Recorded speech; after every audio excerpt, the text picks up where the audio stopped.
आज की इस चर्चा में हम बात करेंगे चोल राजवंश की। एक ऐसा प्राचीन साम्राज्य जिसकी बेमिसाल सफलता और इतने लंबे समय तक टिके रहने का राज सिर्फ उनकी तलवारों की धार में नहीं था, बल्कि उनका जो एडमिनिस्ट्रेशन था, जो उनका नागरिक ढांचा था, उसका और उनकी सैन्य शक्ति का इतना कमाल का बैलेंस था, जिसे देखकर आज भी हैरानी होती है। तो चलिए, बिना किसी देरी के सीधे इस ऐतिहासिक सफर पे चलते हैं। आगे बढ़ने से पहले एक नजर डालते हैं कि आज हम क्या क्या कवर करेंगे। राजवंश का उदय, उनकी सैन्य शक्ति यानी द वैनगार्ड, आधुनिक प्राचीन ढांचे, उनके बेमिसाल निर्माण और आखिर में उनका स्थायी प्रभाव।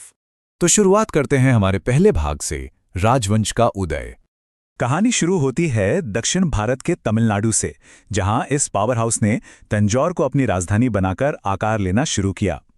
ये सिर्फ एक साम्राज्य की शुरुआत नहीं थी, बल्कि एक पूरे युग का जन्म था। 850 ईस्वी में विजयालय चोल ने इस साम्राज्य को फिर से स्थापित किया।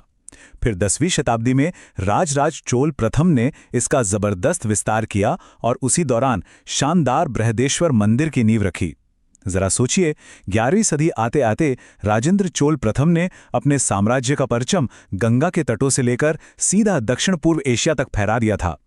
इन दूरदर्शी शासकों ने एक ऐसा मजबूत ढांचा खड़ा किया जो 13वीं शताब्दी तक अजेय रहा, जब तक ये पांड्य और होयसल राजवंशों का उदय नहीं हुआ। अब बढ़ते हैं दूसरे भाग की तरफ, द वैनगार्ड, यानी उनकी सैन्य शक्ति। अब आप ही सोचिए, इतने विशाल भौगोलिक क्षेत्र पर कब्जा करना और उसे बनाए रखना कोई बच्चों का खेल तो है नहीं। इसके लिए एक बेहद खतरनाक और अचूक सैन्य संगठन की जरूरत थी, और उनकी सेना का जो स्ट्रक्चर था ना, वो कमाल का था। उन्होंने अपनी सेना को कड़गम नाम की विशेष छावनियों में बांट रखा था। युद्ध के मैदान में 3 मुख्य शाखाएं होती थीं: घुड़सवार, पैदल सेना और सबसे खूंखार हाथियों की सेना, जिन्हें वो सचमुच जीवित ढाल की तरह इस्तेमाल करते थे। और राजा की सुरक्षा के लिए उनके पास वेलेकिरार नाम के स्पेशल फोर्सेस होते थे। ये ऐसे वफादार अंगरक्षक थे जो अपने राजा के लिए एक इशारे पर अपनी जान की बाजी लगा सकते थे। लेकिन असल में जो बात सबसे ज्यादा हैरान करती है वो ये है कि उनका दबदबा सिर्फ जमीन तक सीमित नहीं था।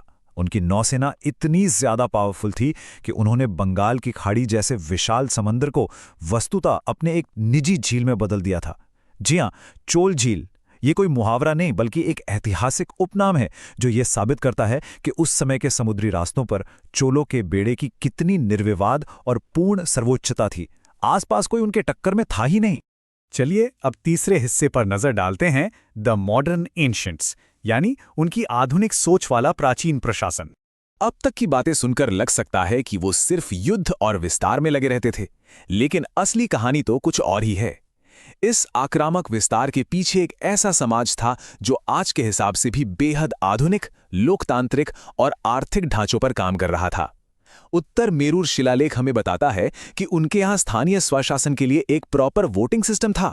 उन्होंने गांव की सभाओं को उर और नाडु नाम की स्वतंत्र इकाइयों में बांटा हुआ था। एक मध्यकालीन राजशाही के दौर में स्थानीय स्तर पर चुनाव होना और जनता पर इतना नागरिक भरोसा दिखाना, सच में यह सोच से परे है। और इतने बड़े राज्य तंत्र को चलाने के लिए पैसे तो चाहिए ही थे, तो उन्होंने इसे कैसे मैनेज किया? प्रशासन पूरी तरह से एक सुव्यवस्थित राजस्व संग्रह पर निर्भर था। इसके लिए वे आमतौर पर कृषि उपज का ठीक 1/3 हिस्सा टैक्स के रूप में लेते थे। सुनने में ये एक साधारण नियम लग सकता है, लेकिन इसके पीछे की प्लानिंग बहुत गहरी थी। इसे और अच्छे से समझने के लिए सम्राट राजराज प्रथम का उदाहरण लेते हैं। उन्होंने टैक्स को पूरी तरह से निष्पक्ष बनाने के लिए पूरे साम्राज्य में माइक्रो सर्वेक्षण करवाए। इसका मतलब है कि उन्होंने सिर्फ जमीन का आकार नहीं नापा, बल्कि जमीन की मिट्टी की क्वालिटी का बहुत बारीकी से मूल्यांकन किया। आपकी जमीन जितनी उपजाऊ होगी, आपका टैक्स उसी हिसाब से तय होगा। इतनी सटीक और पारदर्शी टैक्स प्रणाली उस दौर में होना अपने आप में एक मास्टर क्लास है। इसके अलावा चोल समाज की एक और बात जो इसे बहुत खास बनाती है, वो थी शाही महिलाओं की भूमिका। वो सिर्फ महलों तक सीमित नहीं थीं। उन्होंने राज्य के प्रशासन में सक्रिय रूप से हिस्सा लिया, कई बड़े सामाजिक अभियानों का नेतृत्व किया और विशाल मंदिरों के निर्माण के लिए भारी दान भी दिया। ये उस समय के समाज की एक बेहद प्रगतिशील और मजबूत सोच को दर्शाता है। यह हमें हमारे चौथे भाग की ओर ले जाता है, द बिल्डर्स, चोल राजवंश के वो निर्माता जिन्होंने इतिहास को आकार दिया। चोल शासक सिर्फ प्रशासन और युद्ध में ही माहिर नहीं थे, बल्कि वे कमाल के विजनरी बिल्डर्स भी थे। उनके द्वारा बनाए गए द्रविड़ शैली के भव्य मंदिर वो सिर्फ पूजा पाठ की जगह नहीं थी। दरअसल वो उस दौर के विशाल आर्थिक और शैक्षिक इंजन बन गए थे। एनायरम जैसे संस्थान आज के बड़े कॉलेजों की तरह काम करते थे, जहां वेद, दर्शन शास्त्र और यहां तक कि एडवांस्ड गणित भी पढ़ाया जाता था। इसके अलावा ये मंदिर स्थानीय कला के सबसे बड़े केंद्र थे और हजारों लोगों के लिए रोजगार का सीधा जरिया थे। उनकी इसी दूरदर्शी सोच ने उस युग को जन्म दिया जिसे हम तमिल स्वर्ण युग कहते हैं। भगवान शिव की वो विश्व प्रसिद्ध नटराज कांस्य प्रतिमा, जिसे आज पूरी दुनिया में भारतीय कला का उत्कृष्ट प्रतीक माना जाता है, वो इसी युग की देन है। और साहित्य की बात करें तो कंबन की महाकाव्य रामावतारम यानी तमिल रामायण जैसी कालजयी रचना भी इसी दौर में लिखी गई। दर्शन, व्याकरण और गणित में जो एडवांस्ड एजुकेशन उस समय दी जा रही थी, उसने इस साम्राज्य को एक बौद्धिक पावर हाउस बना दिया था।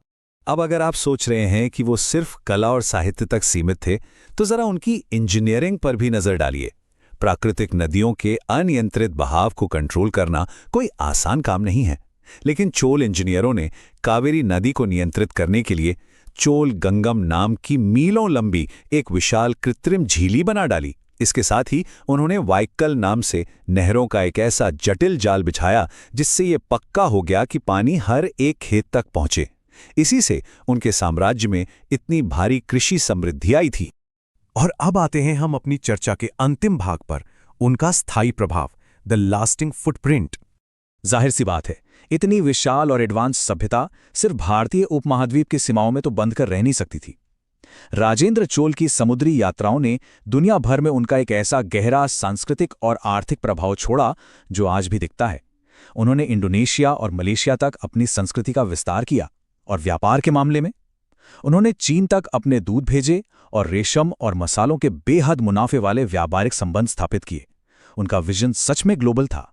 इस पूरी कहानी को जानने के बाद एक सवाल जो बार बार दिमाग में आता है वो ये कि एक साम्राज्य आखिर ऐसी विरासत कैसे बना लेता है जो उसकी सेनाओं के खत्म होने के 1000 साल बाद भी जिंदा रहे। अगर हम गहराई से सोचें तो ये उनकी हार्ड सैन्य शक्ति और सॉफ्ट सांस्कृतिक और प्रशासनिक शक्ति का वो बेहतरीन संतुलन ही था जिसने चोल राजवंश को हमेशा के लिए अमर कर दिया। इस चर्चा में मेरे साथ जुड़ने के लिए आपका बहुत बहुत शुक्रिया। इतिहास के ऐसे ही शानदार किस्सों से सीखते रहिए और हमेशा कुछ नया जानने की उत्सुकता बनाए रखिए।